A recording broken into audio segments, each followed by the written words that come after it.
Volume 5, Chapter 608, 29th of March, 1945. The night of Good Friday. Mary, assisted by the weeping women, comes to herself, and she weeps without having any other strength but that of shedding tears. It really seems that her life must flow and be consumed completely in her tears. They want to give her some refreshment. Martha offers her some wine. The mistress of the house would like her to take at least some honey. Mary of Alphaeus, kneeling in front of her, offers her a cup of lukewarm milk, saying, "I milked it myself from little Rachel's goat. Rachel must be a daughter of the people who live in this house. I do not know whether as tenants or as keepers." But Mary does not want anything. She weeps. She can only weep. And she asks and hears them promise that they will look for the apostles and disciples, for the lance and Jesus' garments, and that at the break of the day, since they do not want to let her go now, they will let her go into the supper room. "Yes, if you calm down a little, if you rest a little, I will take you there," says her sister-in-law. "We shall both go in, and on my knees I will look for every trace of Jesus on your behalf." And Mary of Alphaeus sobs. "But look, here you have the chalice and the bread broken by him and used by him for the Eucharist. Is there a holier souvenir? See? John brought them for you this morning, so that you might see them this evening. Poor John, he is over there, and is weeping and is afraid." "Afraid? Why? Come here, John." John comes out from the shade, because in the room there is only a little lamp placed on the table near the objects of the Passion, and he kneels at the feet of Mary, who caresses him and asks, "Why are you afraid?" And John, kissing her hands and weeping, replies, "Because you are not well. You are feverish and worried.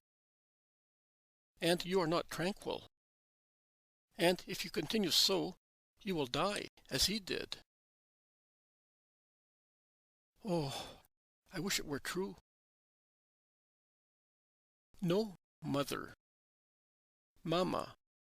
Oh, it is more pleasant to say Mamma, as I say to my mother. Let me say so. But as I find no difference between you and my mother, and I even love you more than I love her, because you are the mother whom he gave me, and you are his mother, so do not make too great a difference between the son born of you and the son who has been given to you. And love me a little as you love him. If it were he who said to you, 'I am afraid that you may die,' would you reply, 'Oh, I wish it were true'? No, you would not say that. On the contrary, you would be sorry to go away and leave him, your lamb, in a world of wolves. And do you not grieve for me? I am so much more a lamb than he was, not through goodness and purity, but through stupidity and fear. If I am left without you, poor John will be torn to pieces by wolves, without uttering a bleat that speaks of his master. Do you want me to die so, without serving him? As stupid in death as in life? No, you do not, do you? So, Mother, try to calm down. For his sake. Oh, do you not say that he will rise from the dead? Yes, you do, and it is true. Then, when he rises, do you want him to find the house devoid of you? Because he will certainly come here.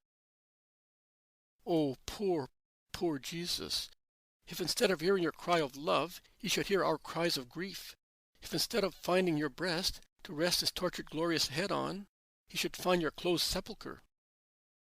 You must live, to greet him when he comes back. I do not say to our love. We deserve all kinds of reproach because of our behavior. but to your love. Oh, what meeting will it be? And what will he be like? Mother of wisdom, Mamma of the most ignorant John, since you know everything, tell us what he will be like when he appears after rising from the dead.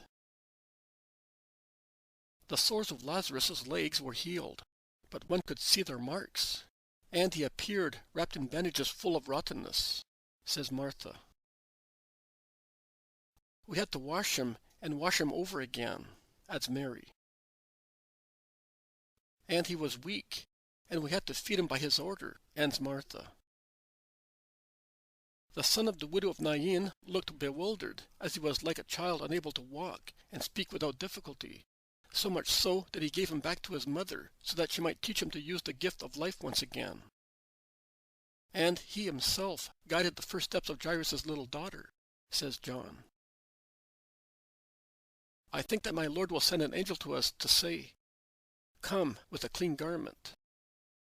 And my love has already prepared it. It is in the mansion. I could not spin it, but I had it spun by my wet nurse, who is no longer worried about my future, and does not weep any more. I got the most precious linen, and I received the purple from Plautina, and Naomi wove the border, and I made the belt, the bag and the talith, embroidering them by night not to be seen. I learned from you, Mother. It is not perfect, but rather than by the pearls forming his name on the belt and on the bag, it is made beautiful by the diamonds of my tears of love and by my kisses. Every stitch is a throb of devoutness for him, and I will take it to him. You will allow me, will you not? Oh, I did not think that they would deprive him of his garment.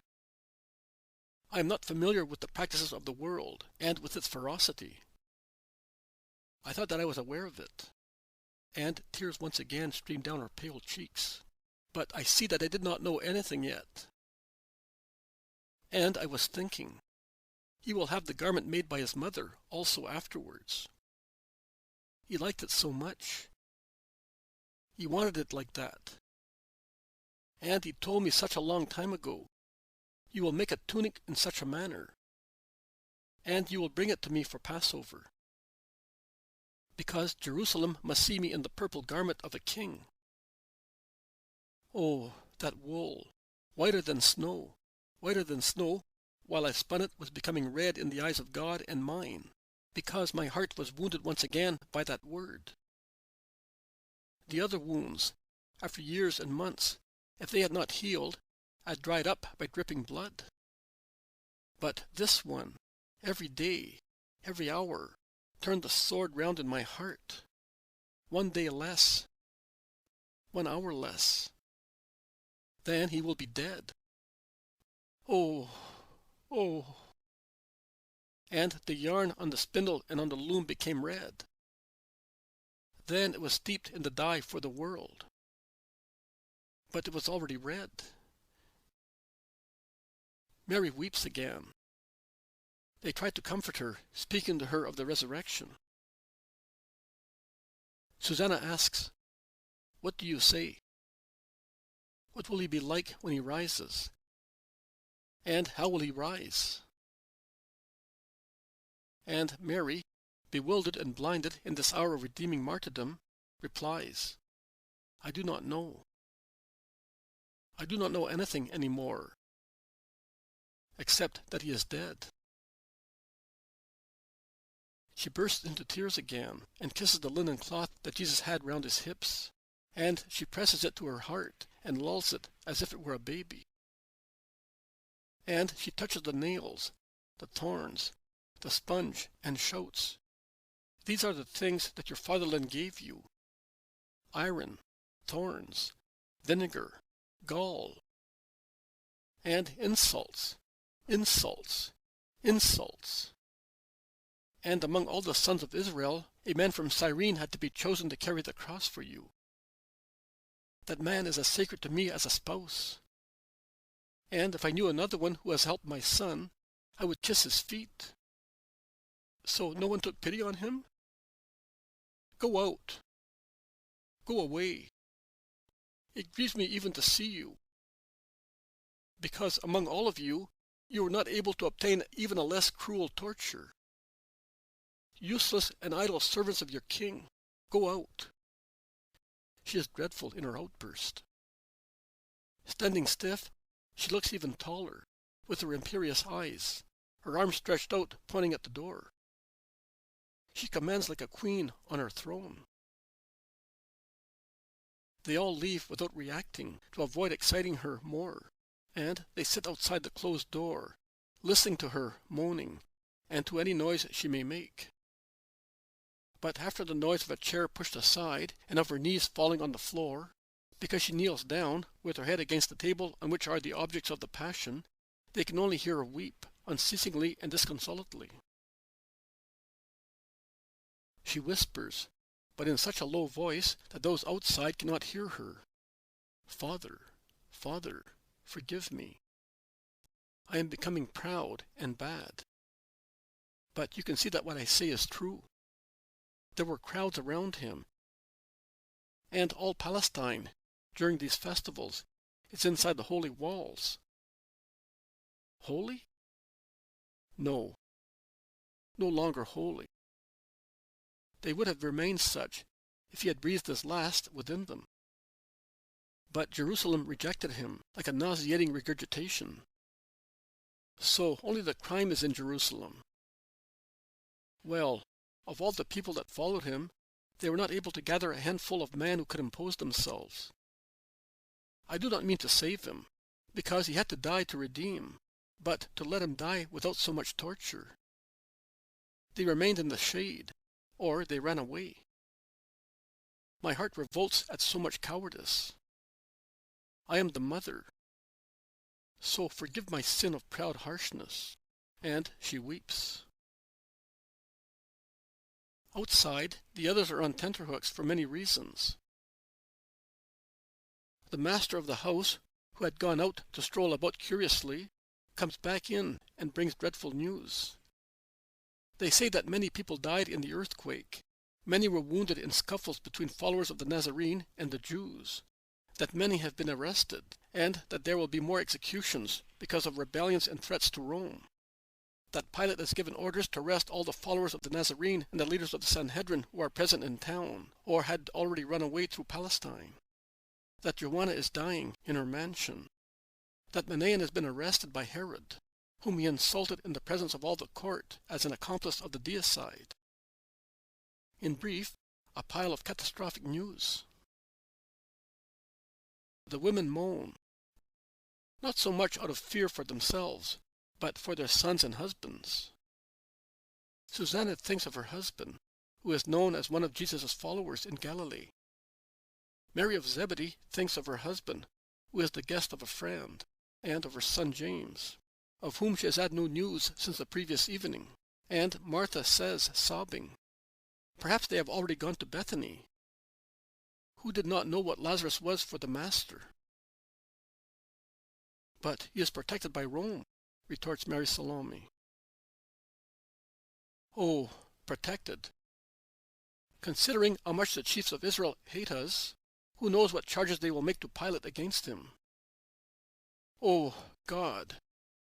Martha, not knowing which way to turn, shouts, the arms! The arms! The house is full of them, and also the mansion. I know. This morning, at dawn, Levi the guardian came, and he told me. But you know as well. And you told the Jews on Calvary. Fool! You have put in the hands of the cruel people the weapon to kill Lazarus. I said so. I did. I spoke the truth without knowing. But be quiet, you chicken-hearted woman. What I said is the safest guarantee for Lazarus. They will be wary of venturing on searching where they know there are armed people. They are cowards. Yes, the Jews are, but the Romans are not. I am not afraid of Rome. She is just and peaceful in her provisions. Mary is right, says John. Longinus said to me, I hope you will be left alone. But if you are not, come or send someone to the praetorium. Pilate is benign towards the followers of the Nazarene. He was generous also towards him. We will defend you. But if the Jews act by themselves? It was they who captured Jesus yesterday evening. And if they say that we are desecrators, they are entitled to capture us. Oh, my sons! I have 4 of them. Where will Joseph and Simon be? They were on Calvary, and later they came down when Joanna was unable to resist. They came down to help and defend the women, they, the shepherds and Alphaeus, all of them. Oh, they will certainly have already killed them. Did you hear that Joanna is dying? It is certainly because she has been wounded. And before the mob could strike a woman, they must have defended her and were killed. And Judas and James? My little Judas? My darling? And James, as kind as a girl. Oh, I have no children left. I am like the mother of the Maccabean children. All the women weep desperately, except the mistress of the house, who has gone out to look for a hiding place for her husband, and Mary Magdalene, who is not weeping. But her eyes are full of fire, and she has become the authoritative woman of days gone by. She does not speak, but she darts angry looks at her dejected companions, and in her eyes one can read an epithet very clearly: cowards. Some time goes by so. Now and again one stands up, opens the door slowly, casts a glance, and closes the door again. What is she doing? Ask the others. And the person who has looked answers. She is always on her knees. She is praying, or she seems to be speaking to someone. And also, she has got up and she is gesticulating, walking up and down the room. No date. Lament of the Blessed Virgin. Jesus, Jesus, Jesus, where are you? Can you still hear me? Can you hear your poor mother, who is now shouting your name after keeping it in her heart for so many hours? Your holy blessed name that has been my love, the love of my lips, which tasted the flavor of honey repeating your name, of my lips, which now, instead, when they mention it, seem to be drinking the bitterness left on your lips, the bitterness of the terrible mixture. Your name, the love of my heart that swelled with joy when repeating it, as it had swelled to pour off its blood and receive you and clothe you with it, when you descended into me from heaven, so small, so tiny, that you could have rested in the calyx of a wild mint. You, so great, the mighty one, humiliated in the embryo of man for the salvation of the world. Your name, grief of my heart, now that they have torn you away from the caresses of your mother, to throw you into the arms of the executioners, who have tortured you to death.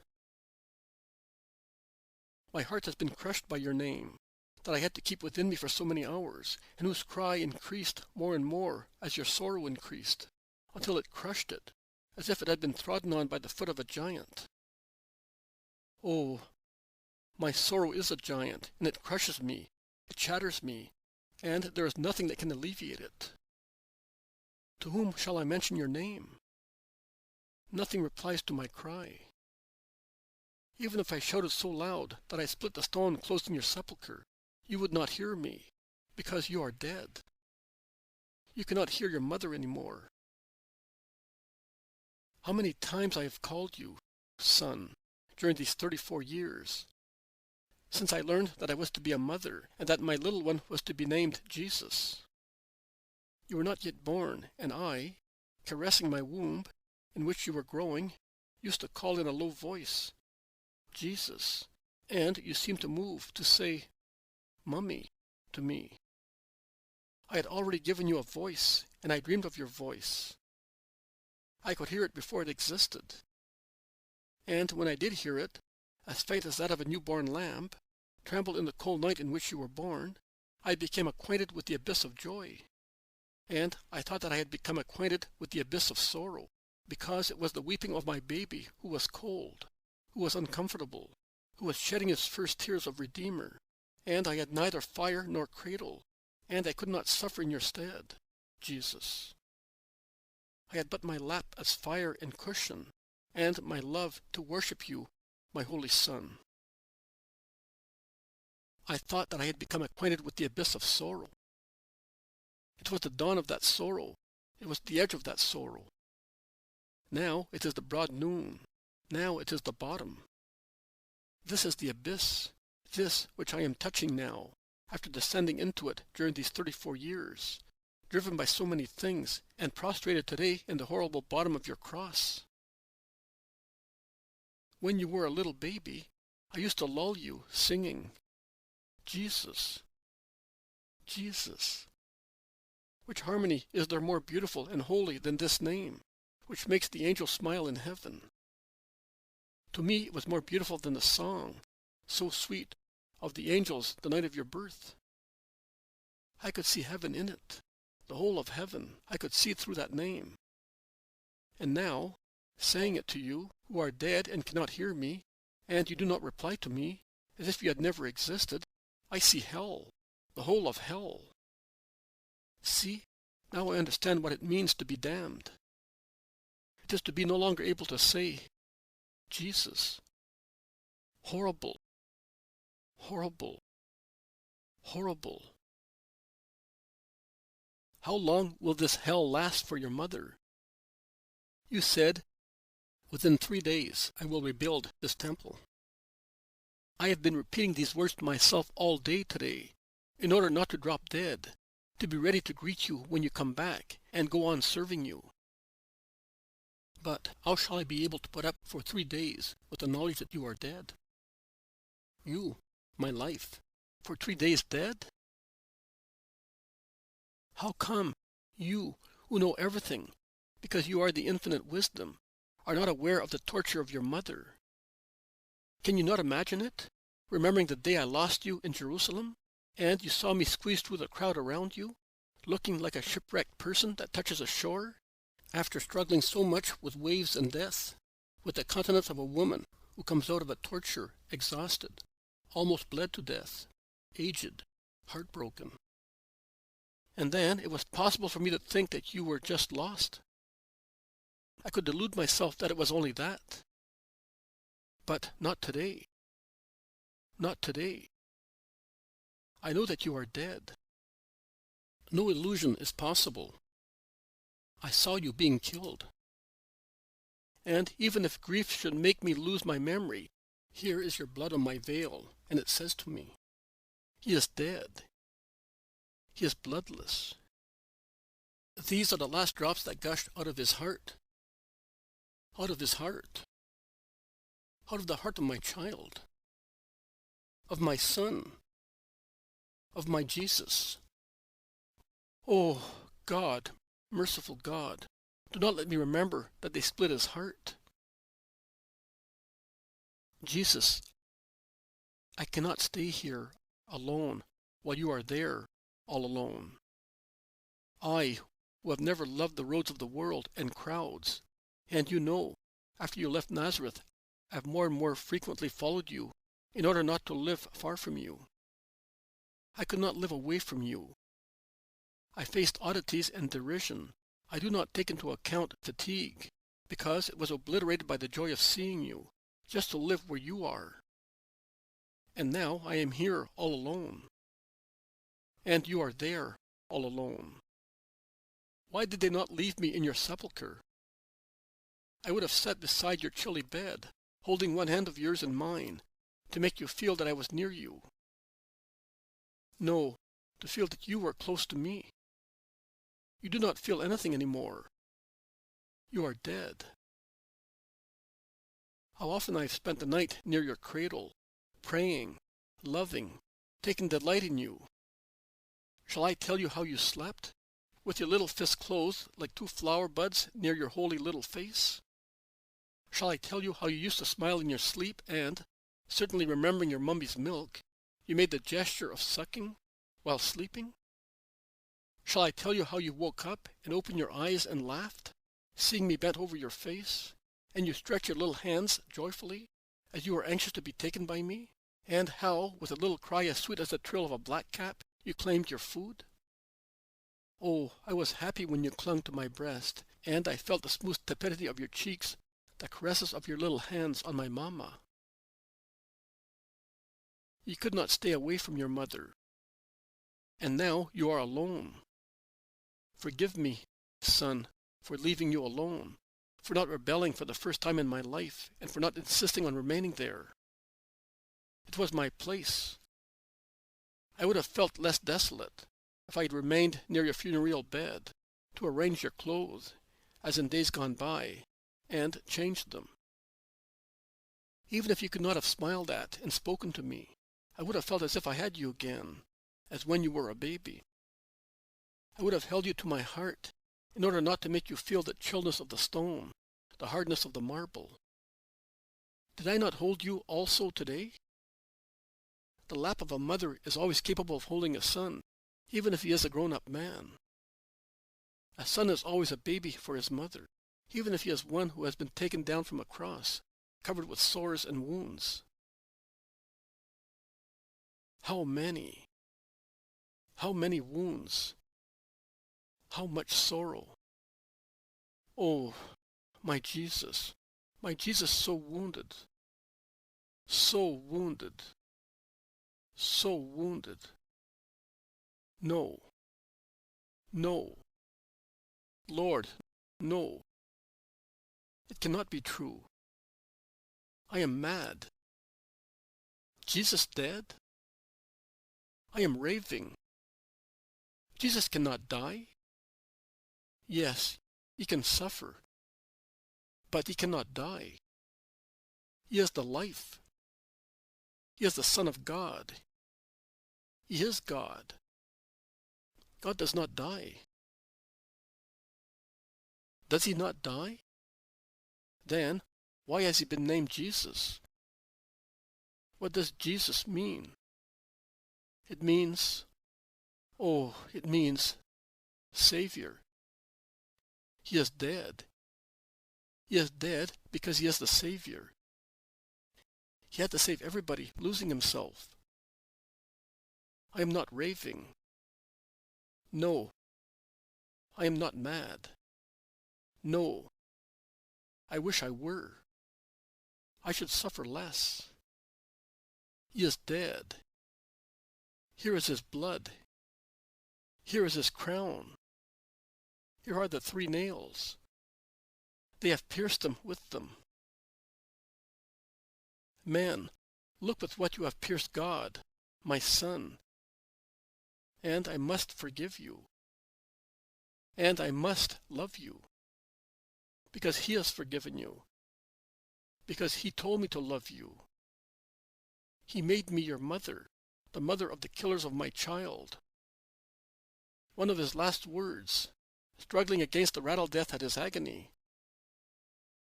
Mother, here is your son, your sons. Even if I were not she who obeys, today I would have had to obey, because it was the order of a dying man. So, Jesus, I forgive. I love them. Oh, my heart breaks in this forgiveness and in this love. Do you hear that I am forgiving them and loving them? I am praying for them. Yes, I am praying for them. I am closing my eyes not to see these objects of your torture, to be able to forgive, love them, and pray for them. Each nail serves to crucify a will of mine not to forgive, not to love, not to pray for your executioners. I want to think that I am near your cradle. Also then, I prayed for man. But it was easy then. You were alive, and I, although I thought that men were cruel, I never went so far as to think that he would be so cruel to you, who had assisted them excessively. I prayed, and I was convinced that your word would make them better men. In my heart I said to them, looking at them, you are bad, diseased, now, brothers. But before long he will speak. Before long he will defeat Satan in you. He will give you the life lost. The life lost. It is you who have lost your life for them, my Jesus. If, when you were in your swaddling clothes, I had seen all today's horror, my sweet milk would have turned into poison through grief. Simeon said so, and a sword will pierce your heart. A sword? A mass of swords. How many wounds did they inflict on you, son? How many groans did you utter? From how many spasms did you suffer? How many drops of blood did you shed? Well, each of them is a sword in me. I am a mass of swords. There is not a strip of skin on you without sores. In me there is not one that has not been pierced. They pierce my flesh and penetrate my heart. When I was expecting you, I prepared your swaddling clothes and napkins, spinning the softest linen on the earth. I did not mind the price, providing I had the softest cloth. How beautiful you looked in your swaddling clothes made by your mother. Everybody said to me, your child is beautiful, Donna. You were lovely. From the white linen there appeared your rosy little face. Your eyes were bluer than the sky, and your little head seemed enveloped in a golden mist, so fair and soft was your hair. It smelt of blossoms of almond trees. People thought that I had put scent on you. No. My darling had but the scent of the swaddling clothes washed by his mother, warmed and kissed by her heart and lips. I never tired of working for you. And now? Now I have nothing more to do for you. For 3 years you have been away from home. But you are still the aim of my days. I thought of you, of your clothes, of your food. I needed flour and baked bread. I looked after the bees to give you honey. I took care of the trees so that they might yield fruit for you. How much you loved the things that your mother brought you. No food of a rich table, no garment of precious cloth was for you like those woven, sewn, taken care of, picked by the hands of your mother. When I came to you, you looked at once at my hands, as you used to do when you were a little boy, and Joseph and I gave you our poor gifts to make you feel that you were our king. You have never been greedy, my child. It was love that you were seeking. That was your food, and you found it in our attentions. Even now you found it, and were looking for it, poor son of mine, so little loved by the world. Now, nothing more. Everything has been accomplished. Your mother will not do anything any more for you. You no longer need anything. Now you are alone. And I am alone. Oh, happy Joseph, who has not seen this day. I wish I had never seen it either. But in that case, you would not have had even this comfort of seeing your poor mother. You would have been all alone on the cross, as you are alone in the sepulchre, all alone with your wounds. Oh, God, God, how many wounds has your son, my son? How was I able to see them without dying, whereas I almost fainted every time you hurt yourself when you were a child? Once you fell in the kitchen garden in Nazareth, and you hurt your forehead. Only a few drops of blood.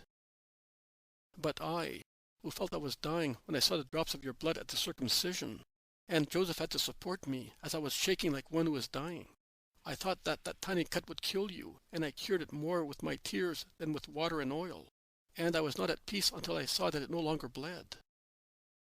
Another time, You were learning to work, and you hurt yourself with a saw. A slight wound. But I felt as if the saw had cut me in two. I had no rest until 6 days later, when I saw your hand healed. And now?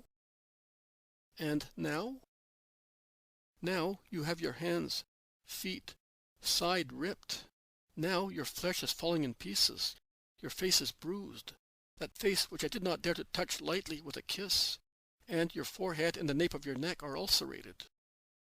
And no one gave you medication or comfort. Look at my heart, God, who has struck me and my child. Look at it. Is it not covered with sores as the body of your son and mine? The scourges have come down on me like hailstones, while he was being lashed. What is distance for love? I suffered the torture of my son. I wish I alone had suffered it, and that I alone were on the sepulchral stone. Look at me, God. Is my heart not bleeding? Here is the circle of thorns. I can feel it. It is a band that squeezes and pierces it. Here is the hole of the nails, 3 stylets driven into my heart. Oh, those blows! Those blows! How did heaven not collapse because of those sacrilegious blows on the flesh of God? And not being able to shout, not being able to rush forward and snatch the weapon from the killers and use it to defend my child, who was already dying, but having to hear and hear, and not do anything. A stroke on the nail, and the nail penetrates the living flesh. Another stroke, and it penetrates even more. And another one, and bones and nerves break, and the flesh of my child is pierced, and the heart of his mother. And when they raised you on your cross, how much you must have suffered, Holy Son. I can still see your hand torn by the shock of the drop, and my heart is torn likewise. I am bruised, scourged, stung, struck, pierced like you. I was not with you on the cross. But look at your mother. Is she different from you? No, there is no difference of martyrdom. On the contrary, yours is over. Mine is still on. You no longer hear the false charges. I do. You no longer hear the horrible curses. I still hear them. You no longer feel the bites of thorns and nails. You are no longer parched or feverish. I am full of points of fire, and I am like one who is dying of thirst and delirious fever. If they had even allowed me to give you a drop of water, my tears, if the ferocity of man denied the Creator the water created by him. I gave you suck for a long time, because we were poor, my son, and in our flight into Egypt we had lost so much, and we had to get a new house, furniture, clothes, and food, and we did not know how long the exile would last, or what we would have found going back to our country. I gave you suck longer than the usual period of time, so that you might not feel the lack of food. Until we got the little goat, I was your little goat, child of your mummy. You already had so many little teeth, and you used to bite. Oh, what a joy to see you laugh in your childish games. You wanted to walk. You were so healthy and strong. I held you up for hours and hours, and I did not feel my back break being bent over you, who were taking your first steps, and at each step you would say, "Mummy, Mummy." Oh, what a beatitude to hear you sing that name. Also today you were saying, "Mother, Mother," but your mother could only see you die. I could not even caress your feet. Your feet? Oh, even if they had been within reach, I would not have been able to touch them, to avoid increasing your torture. How much your poor feet must have suffered, O my Jesus. If only I could have come up to you and placed myself between the wood and your body, and prevented you from rubbing against the wood in the convulsions of the agony. I could still hear your head knock against the wood in the last gasps. And that sound drives me mad. It is in my head, like a hammer. Come back, my dear holy Son. I am dying. I cannot bear this desolation of mine. Show me your face once again. Call me again. I cannot think that you have no voice, no eyes, that you are a cold, lifeless corpse. Oh, Father, assist me. Jesus does not hear me. Is this passion not over? Is it not all accomplished? Are these nails, these thorns, this blood, these tears of mine not sufficient? Is still more required to heal man? Father, I am mentioning the instruments of his sorrow and my tears. But that is the least important. What made him die, tortured in a superhuman manner, was your abandonment. What makes me shout is your abandonment. I cannot hear you any more. Where are you, Holy Father? I was the full of grace. The angel said, Hail, Mary, full of grace. The Lord is with you, and you are blessed amongst all women. No, it is not true. It is not true. I am like a woman cursed by you for her sin. You are no longer with me. Grace has withdrawn, as if I were a second Eve sinner. But I have always been faithful to you. In what have I displeased you? You have dealt with me as you liked, and I have always said to you, Yes, Father, I am ready. So, can angels lie? And Anne, who assured me that you would give me your angel in the hour of sorrow. I am alone. I no longer have grace in your eyes. I no longer have you, grace, in me. I no longer have an angel. So, do saints lie? In what have I displeased you, if they do not lie, and I have deserved this hour? And Jesus? What wrong has your pure meek lamb done? In what have we offended you to deserve the incalculable torture of your abandonment, in addition to the martyrdom given by man? He, above all, he was your Son, and he called you with that voice that made the earth shudder and shake in a sob of pity. How could you abandon him all alone in such a torture? Poor heart of Jesus, who loved you so much. Where is the sign of the wound of his heart? Here it is. Look, Father, at this sign. This is the impression of my hand that entered the gash of the lance thrust. Here. Here. It cannot be erased, either by the tears or by the kisses of his mother, whose eyes are dry through weeping, and whose lips are consumed through kissing. This sign shouts and reproaches. This sign cries to you from the earth more than Abel's blood.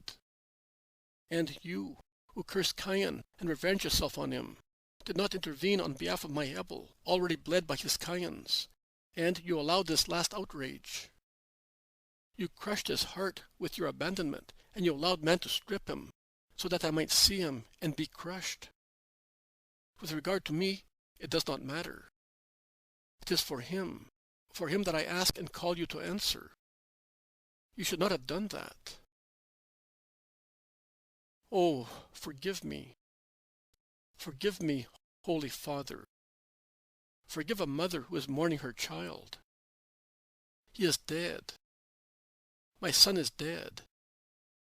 Dead with his heart rent. Oh, Father. Father, have mercy. I love you. We have loved you, and you have loved us so much. How did you allow the heart of our son to be rent? Oh, Father. Father, have mercy on a poor woman. I am blaspheming, Father. I, your servant, your nonentity, dare reproach you. Have mercy. You have been good. You have been good. The wound, the only wound that did not hurt him, is this one. Your abandonment served to make him die before sunset, avoiding other tortures. You have been good. You do everything for a purpose of good. It is we creatures who do not understand. You have been good. You have been good. Oh, my soul, repeat that word to remove the sting of your suffering from your suffering. God is good and has always loved you, my soul. From your cradle to the present moment, He has always loved you. He has given you all the joy of the time. All of it. He has given you Himself. He has been good. Good. Good. Thank you, Lord. May you be blessed for your infinite goodness. Thank you. Jesus, I say thank you, also on your behalf. This wound, at least, was not felt by you, Son. I only felt it in my heart when I saw yours opened. Your lance is now in my heart, and it rummages and tortures. But it is better so. You do not feel it. But have mercy, Jesus. A sign from you. A caress. A word for your poor mother, whose heart is torn to pieces. A sign, Jesus, if you want to find me alive when you come back. 29th of March, 1945. A loud knock at the door makes everyone start. The master of the house bravely runs away. Mary of Zebedee would like her John to follow him and pushes him towards the yard. The other women, with the exception of the Magdalene, press against one another, moaning. It is Mary of Magdala who goes straight and resolutely to the door and asks, "Who is it?" The voice of a woman replies, "I am Nike. I have something to be given to the mother. Open. Quick. The patrol is around." John, who has freed himself from his mother and has rushed towards the Magdalene, busies himself with the many locks, which are well fastened this evening. He opens the door. Nike comes in with a servant and a brawny man who is escorting them. They close the door. "I have a thing," says Nike, weeping, and she is unable to speak. "What? What?" They are all around her, full of curiosity. On Calvary, I saw the Savior in that state. I had prepared a loincloth, so that he would not have to use the rags of the executioners. But he was so wet with perspiration, with blood in his eyes, that I thought I should give it to him to wipe himself. He did so. And he gave the cloth back to me. I have not used it again.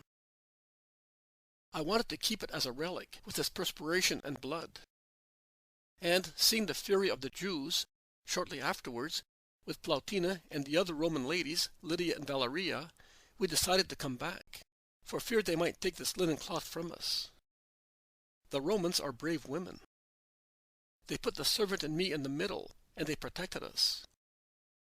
It is true that they are contamination for Israel, and that it is dangerous to touch Plautina.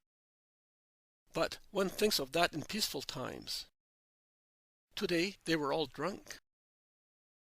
At home I wept. For hours. Then there was the earthquake, and I fainted. When I came to myself, I wanted to kiss that linen cloth, and I saw, oh, the face of the Redeemer is on it. Let us see. Let us see. No, the mother first.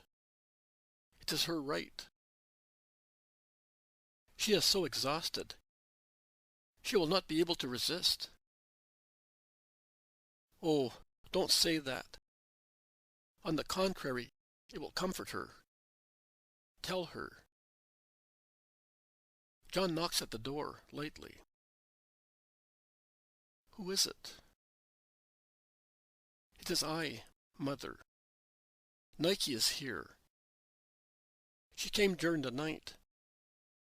She brought a souvenir to you, a gift. She hopes to comfort you with it. Oh, one gift only can comfort me. The smile of his face. Mother.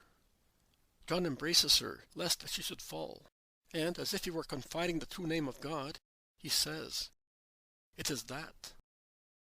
The smile of his face impressed on a linen cloth with which Nike wiped him on Calvary. Oh, Father, Most High God, Holy Son, Eternal Love, may you be blessed.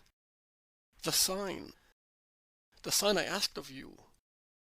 Let her come in. Mary sits down, because she cannot stand any longer, and while she beckons to the women, who are peeping into the room, to let Nike pass, she recovers herself. Nike goes in and kneels at her feet with the servant beside her. John, standing near Mary, holds his arm round her shoulders, as if he wanted to support her. Nike does not utter one word, but she opens the casket, takes the linen cloth out and unfolds it. And the face of Jesus, the living face of Jesus, the sorrowful and yet smiling face of Jesus, looks at his mother and smiles at her. Mary utters a cry of sorrowful love and stretches out her arms. The women echo her cry from the door space where they have crowded, and they imitate her, kneeling before the face of the Savior. Nike cannot find words. She hands the linen cloth over to the motherly hands, and she stoops to kiss its edge. She then goes out backwards, without waiting for Mary to come out of her ecstasy. She goes away. She is already out in the night when they think of her. There is nothing to be done except to close the door, as it was before. Mary is once again alone, in a conversation of her soul with the image of her Son, because they all withdraw again. Some more time goes by. Then Martha says, "What shall we do for the ointments? Tomorrow is the Sabbath." "And we shall not be able to get anything," says Salome. "And we should do that. Many pounds of aloe and myrrh, but he was so badly washed." "We ought to have everything ready by dawn on the first day after the Sabbath," remarks Mary of Alphaeus. "And what about the guards? What shall we do?" asks Susanna. "We shall tell Joseph, if they do not let us go in," replies Martha. "We shall not be able to shift the stone by ourselves." The Magdalene replies, "Oh, do you think that 5 of us will not be able? We are all strong, and love will do the rest." "In any case, I will come with you," says John. "Certainly not you. I do not want to lose you as well, son." "Don't worry about it. We shall be enough. But in the meantime, who will give us the spices?" They are all depressed. Then Martha says, "We could have asked Nike whether it was true about Joanna, about the rebellions." "That is true, but we are dull-witted. We could have taken also the spices then. Isaac was at the doorstep when we came back. In the mansion there are many small vases of essences, and there is some fine incense. I will go and get them." And Mary Magdalene stands up from her seat and puts on her mantle. Martha shouts, "You shall not go." "I will go."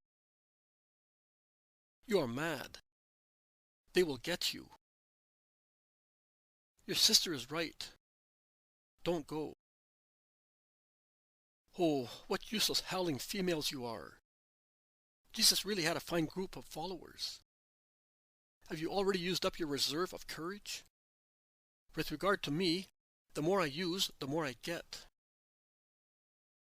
I will go with her. I am a man. And I am your mother, and I forbid you. Be good, Mary Salome, and you, too, John. I will go by myself. I am not afraid. I know what it is like going round the streets at night. I have done that thousands of times for sinful reasons. And should I be afraid now that I am going to serve the Son of God? But there is a revolt in town today. You heard what the man said. He is faint-hearted, and you are like him. I am going. And if the soldiers find you, I will say, I am the daughter of Theophilus, the Syrian, a faithful servant of Caesar, and they will let me go. In any case, a man before a beautiful young woman is a more harmless plaything than a stalk of straw. I know, much to my shame. But how do you expect to find perfumes in the mansion if no one has lived in it for years? Do you think so? Oh, Martha, do you not understand that Israel forced you to leave it because it was one of my meeting places with my lovers? I kept everything there that served to make them even more crazy about me. When I was saved by my Savior, in a place known only to me, I concealed the alabasters and incenses that I used for my orgies of love. And I swore that only the tears shed on my sins and the adoration of the most holy Jesus would be the scented waters and the burning incenses of repentant Mary, and that I would use those signs of a profane cult of senses and of the flesh only to sanctify them on him and to anoint him. This is the hour. I am going. Remain here, and be calm. The angel of God will come with me, and no harm will befall me. Goodbye. I will bring you news. And do not say anything to her. You would increase her worries. And Mary of Magdala goes out, sure of herself and imposing. Mother, let that be a lesson for you. And may it say to you, do not let the world say that your son is a coward. Tomorrow, no, today, because this is already the second watch, I will go looking for my companions, as she wants. It is the Sabbath. You cannot, objects Salome to detain him. The Sabbath is dead. I also say with Joseph. The new era has begun. Other laws, other sacrifices and ceremonies for it. Mary of Salome bends her head on her knees and weeps without protesting any more. Oh, I wish I could have news of Lazarus, says Mary of Clopas with a moan. If you let me go, you will have news, because Simon the Cananean had instructions to take my companions to Lazarus. Jesus told Simon when I was present. Alas, are they all there? So they are all lost? Mary of Clopas and Salome weep desolately. More time passes while they weep and wait. Then Mary Magdalene comes back triumphantly, laden with bags full of small precious vases. See, nothing has happened to me. Here are the oils of all kinds, and nard, and olibanum, and benzoin. There is no myrrh and no aloe. I did not want any bitterness. I am drinking it all now. In the meantime, we will mix these, and tomorrow we will get. Oh, if we pay, Isaac will give them also on a Sabbath. We will get myrrh and aloe. Did anyone see you? No one. There's not even a bat around. And the soldiers? The soldiers? I think they must be snoring in their pallets. What about the seditions? The arrests? The fear of that man saw them. Who is in the mansion? Levi and his wife, as peaceful as children. The armed man have fled. Ha ha! Fine brave men we have, honestly. They ran away as soon as they heard of the death sentence. I tell you the truth. Rome is hard and uses the scourge. But by it, she makes people fear her and serve her. And she has men, not cowards.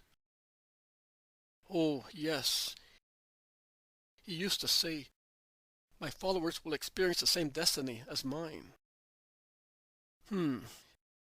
If many Romans become followers of Jesus, that may be true. But if there are to be martyrs among the Israelites, he will remain alone. Here, this is my sack. And this one is Joanna's, who, yes, we are not only cowards, but also liars. Joanna is only depressed. She and Elisa felt ill on Golgotha. One is a mother whose son died, and, as she heard the death rattles of Jesus, she was badly upset. The other is delicate and not used to so much walking and exposure to the sun. But there are no wounds and no agonies. She certainly weeps, as we do. Nothing else. She regrets that she was taken away. She will come tomorrow. And she sends these spices. The ones she had. As ordered by Plotina, Valeria has remained with her, and now she has gone with the slaves to Claudia's house, because they have much incense. When she comes, because she, too, by the grace of heaven, is not an ever-trembling coward, don't start shouting as if you felt a dagger at your throats. Come on. Get up. Let us take the mortars and work. Weeping is of no avail. Or, at least, weep and work. Our balm will be mixed with our tears, and he will feel them upon himself. He will feel our love. And she bites her lips, not to weep, and to give strength to the others, who are really depressed. They work eagerly. Mary calls John. Mother, what is the matter? Those blows. They are pounding incenses. Oh, but forgive me. Don't make that noise. They sound like the hammers. In fact, the bronze pestles striking the marble of the mortars make the exact noise of hammers. John tells the women, who go out into the yard, in order not to be heard so much. John goes back to the mother. How did they get them? Mary of Lazarus went to her house and to Joanna's. Also, some more will be brought. Did anybody come? Nobody after Nike. But look at him, John, how handsome he is, also in his sorrow. Mary is absorbed in contemplation, with her hands joined before the cloth, which she has spread out on a chest, holding it with some weights. Handsome, yes, mother. And he is smiling at you. Do not weep any more. Some hours have already gone by. There is less to wait for his return, and in the meantime John weeps. Mary caresses his cheek, but she looks only at the image of her son. John goes out, blinded by his tears. Also, the Magdalene, who has come back to get some amphorae, is in the same state. But she says to the apostle, We must not let them see that we are weeping, because otherwise the women over there will not be able to do anything. And we have to do. And we have to believe, concludes John. Yes, we must believe. If one were not able to believe, it would be despair. I believe. And you? I, too. You say so badly. You do not love enough yet. If you loved it with your whole self, it would not be possible for you not to believe. Love is light and voice.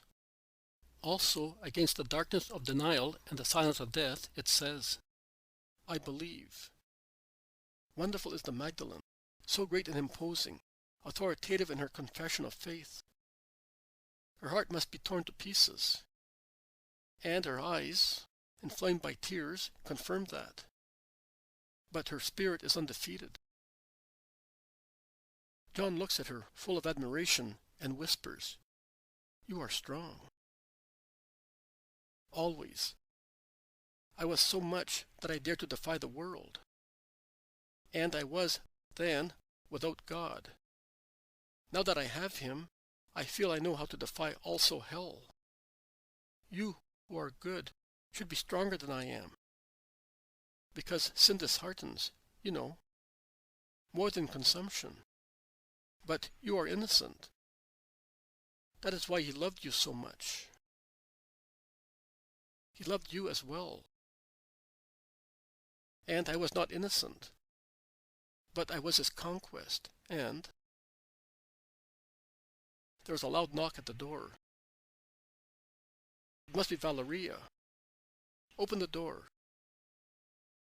John does so without any fear, dominated by Mary's calm. It is, in fact, Valeria with her slaves, who are carrying the litter, from which she comes out. She goes in uttering the Latin greeting, Salve. Peace be with you, sister.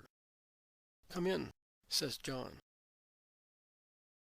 May I offer the mother the homage of Plotina? Claudia also has contributed.